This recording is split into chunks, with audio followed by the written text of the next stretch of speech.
Good evening, good evening. You're welcome again to my daily live show, and it's my privilege, it's my pleasure to be here. I come here every day at 8 p.m. and thank God today is not an exception. I'm here again. And tonight, we're looking at obeying his last instruction. We're looking at obeying God's last instruction to you when you're waiting for your new. Now, I believe that the Lord has sent me in particularly, particularly to people who have been waiting on him. Even though, of course, even those who are just starting out in him, even those who they don't even understand what it means so much. Some of them, those things that I say will affect you one way or the other. But I believe that, primarily, the Lord has sent me out at this time to speak to those who are waiting on the Lord for the new that he wants to do through you and in you and for you. And so, why is it important that we wait, and that while waiting, we obey his last instructions? Now, I know that for you to get to this point where you are waiting for him, you must have been obeying him. You must have been obeying his instructions. For you to even know that you are to wait for the promise where you are right now, you must have been obeying him. So tonight, I'm not just talking about being obedient to God. That for you, as you're waiting, be obedient to God. That's not what I'm talking about. Obedience to God must be what has,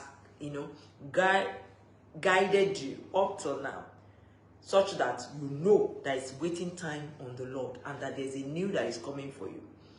But what I am to ask of you tonight is that you should to check the things that he said to you in recent times, and to see that you are obeying them, that you are carrying out the instructions that he gave you in recent times. Because no matter what, once it is about time for him to come, for that which the Lord has promised, once it is time for it to come, then you must be obeying certain instructions right now. Okay, so let's look at Acts 1, where Jesus was giving instructions to the disciples who he was leaving behind. And he commanded them that they should not depart from Jerusalem. Very specific.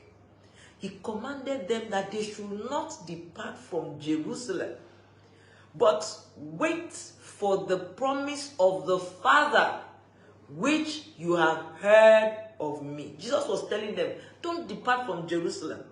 Wait for the promise of the Father that I have been telling you about. Wait in Jerusalem. Now, the issue is, you could think, any of the disciples could have thought, I'll wait in Jerusalem. I'll wait for him. But let me just go to, maybe you are in Abuja. He says, wait in Abuja, and you just feel like, okay, Nasarawa is not far.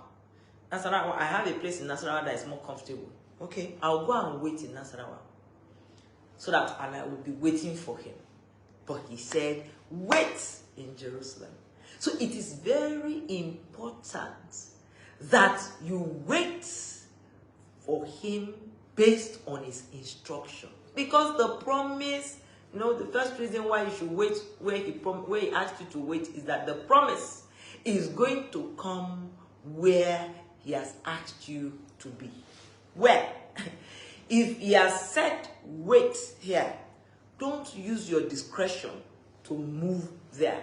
The promise is going to come to you where he asked you to wait for him. This is very important. The promise. Because of the promise, wait where he asked you to wait for him. He told the disciples, wait in Jerusalem for the promise. And so because of that, wait where he asked you to. Note the word, where he asked you to wait. Now, second reason why you should wait is that your provision, the provision for the maintenance, You see, between now and the time he's going to show, even though we know it's short and it's going to be very soon, but even at that, how short is that short? It's only in his hands to know. Even the disciples they asked Jesus, they wanted to know how fast is the kingdom coming? How fast is God going to do this? And Jesus said to them, it's not yours to be wanting to know what the Father has decided to be his, to be known only to him. Forget about that. He will come. Though he will tarry, he will not tarry. It will look as if it's long, but it's not going to be long. He's going to come with the promise. So the important thing is that, see, where he asked you to wait, the provision for your waiting is there. So that's another reason why you shouldn't leave where he asked you to wait. Wait. And when he says wait, stay there. Now, what is the instruction? Now, look back. Is there any particular instruction the Lord gave you? Something he asked you to be doing. No matter how unrelated it is to what you are expecting. Is there something the Lord asked you to be doing? Go and check your notes if you wrote it down somewhere. And if you're someone who doesn't write God's instructions down, which is very bad, then ask him to remind you. Try to flash back. Maybe he told you, take care of that boy. Take care of this boy. And then the promise that he promised you is that you are going to go abroad. Because there is the ministry he wants to start, or the thing he wants to start, you will have to first go abroad before you can, And then you are wondering, how then can you say I should adopt this boy? If you are saying I should travel abroad, how do they correlate? In fact, they look like opposite of each other. Because if I am going to go abroad, I can't take this boy. How can you now say I should go and, adopt this boy? How can you say? So the instructions may even look like they are far apart. But what instructions did he give you? Don't joke with them, because it is when he appears, you are going to see the correlation. You are going to see that what he asked you to do is actually the vessel through which he's going to pass the promise through. It's actually the pipe, the passageway for the promise is going to be. Because the Lord, the power of God falls on obedience. The power of God comes through your obedience. And the obedience can be to something silly. It can be to something, foolish, so to say. It can be something unconnected with what he has asked you, what he has shown you that he's going to give to you. That's why it's the promise. You already know that he said he's going to do this. And so you are waiting for him, for his promise to you. But then that which is instructing you to do may not look like what is promising to give you. But don't joke with it. Take heed to the instructions he has given you in recent times. Go and check if there's anything he asked you to do and right now you are not doing it. Please go back to it. It's very important. Just like me, I've said this over and over here. Like teaching you right now, sharing with you the word of God right now is the last thing. Was the last thing in my mind. Because I personally, even though I am a child of God, I have known God for so many years, but I'm a politician. And politics is what I do. And what he has shown me is in line with politics. And the other one is media and politics. The two of them, none has to do with preaching. I have never thought of myself, to take up a platform and teach. But I know my new is nearby. I know that which is promising is about to come. And then he gives instruction and say, be doing this. And then I'm doing it. Because I know that obedience is a prerequisite to what he's going to do. Into taking you to your new, obedience is a prerequisite. Don't joke with it. So go and look back, take a flashback your mind to what he instructed you to do that you left. For some, he said, write a book. If he asked you to write a book, please go back and make sure you are writing that book. No, you might not finish by the time you say enter the new. But do it. Because when the children of Israel were going to leave Egypt, it was said that they were baking. When the call came that now they are free, Pharaoh has asked them to go. Many of them packed their dough, they packed it. It was said that the leaven had not been able to walk through their dough. You know, in those days, it's not like the yeast of today, you know, the way we bake things. You know, I still grew up to know that when you are doing puff puff, for instance, you mix in the night and wait till the next day before it will rise. Now we have all this instant yeast, instant baking powder and all that. You know, so for them, you know, what they were planning to bake to eat, what they were baking, what they were planning to bake, and the doughs they have mixed, yeast had not walked through it. As in, they were supposed to leave it and then, but they had to pack it. There was no waiting for it. They packed and everything. So some of the things he's asking you to do, or he has instructed you to do, not all of them will go with you. Not all of them will be ready at the time that he's calling, that you have to take off. Not all of them will be ready at the time that he opens the way, the window opens, and you need to get into your new. But that doesn't mean that you should not be doing it right now. If it is a book, be writing it. If it's a script, be doing it. Whatever it is he has asked you to do, go and do it. Go and be doing it. You understand? While waiting for you. Don't look at like, if I start doing it now, how can I finish? Don't bother about that. Take heed. That is the instruction he gave to you. You adhere to it. Go and make sure that you are doing it while waiting to enter your new. So one reason again, why you must be obeying instruction, you must be doing that which he has called you to do, is the fact that power, whether economic power, spiritual or mental or whatever, any power, health, anything at all that he is going to give you, for the power to come from above, power will fall, as I said, on your obedience.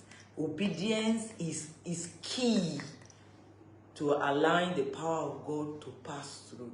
You know, disobedience is one thing that can block it. Even if it has gotten to you like this, disobedience is one thing that can block it. Not because God is saying you are stubborn, so no, but because it is the vessel, that which he asked you to do, which you cannot see, but he expects you to see it by faith, to believe it and trust him and do it by faith. That thing that he asked you to do is the vessel somehow connected to what he wants to do through you. And it is important in the spiritual. It is very important that that thing that he has put in your heart or instructed you to do, you are doing it while waiting. Because this next place you are going to, your obedience in this regard is very, very key to getting into what the Lord is saying. If he asks you to raise a boy, go and be raising him. If he said go and take care of this person, go and be taking care of it. And while doing it, don't be looking, don't be so desperate for the provisions he wants to make that you are taking your eyes away from the one thing that he's asking you to do. Relax. Be desperate for him. Be desperate for God. Be hungry for what he wants to do, you know, the provisions he wants to make or what he wants to do for you, what he's promising you is going to do. But don't be desperate for what he wants to do for you. You know, I heard a minister say that, and he ministers to me graciously. He said, don't be desperate for the provision that God is going to make for you. Don't be desperate for that. Rather, if you are desperate at all for anything, be desperate for God himself. Be desperate for God himself. So at this point, just make sure that you are in obedience to what God has instructed you, especially what he instructed you in the last, not too long ago. The instructions he gave you not too long ago. Make sure that you take heed. You are following the instructions he gave you not too long ago. And if you started and somehow you stopped along the way, go back. Maybe you were doing it and it's like, what has this got to do with what he's saying? And you left it. Go and pick it up. You thank God that you have time and he has not blown and then he has not come and gone and you have missed it. No. So whatever it is that the Lord has asked you to do, please don't joke with it. And where he says you should wait, don't move from it. Don't move away from where he said you should wait. Wait for him. Stay there. And his power and his word is going to come to you. His power economically, his power to save you from that which you are looking for salvation from, his power to deliver you from what you are looking for deliverance for, his power to shoot you out where if it is fame that you need to get into what he has called you to, his power for the breakthrough that you are looking for is right here and on the way, about to come. But do not miss it by leaving that which he asked you to do. Go and start, or go and continue. Go and pick up that which he said you should be doing while waiting. Waiting does not mean you have to be idle. Waiting does not mean you should be idle. So when he says, and waiting is not just about praying. You close your eye and pray. Meanwhile, there's an instruction that he gave you, you are not doing. That will not work. Prayer will not take the place, will not substitute, that instruction he gave you. Go and do it. And the Lord will be so happy with you, and will come on what you are doing, and is going to bless you, and you are going to enter your breakthrough is here, and you will not miss it. And when people see you, they will know that indeed God has come, and God has visited this woman, and God has visited this man. He is no longer how he used to be. He's no longer what he used to be. He has, and they will ask you how it happened, but make sure that while you're waiting, you're following instructions. Thank you very much for being there again this evening. Hope to see you tomorrow evening by 8 p.m. I come every day by 8. Thank you so much. Bye.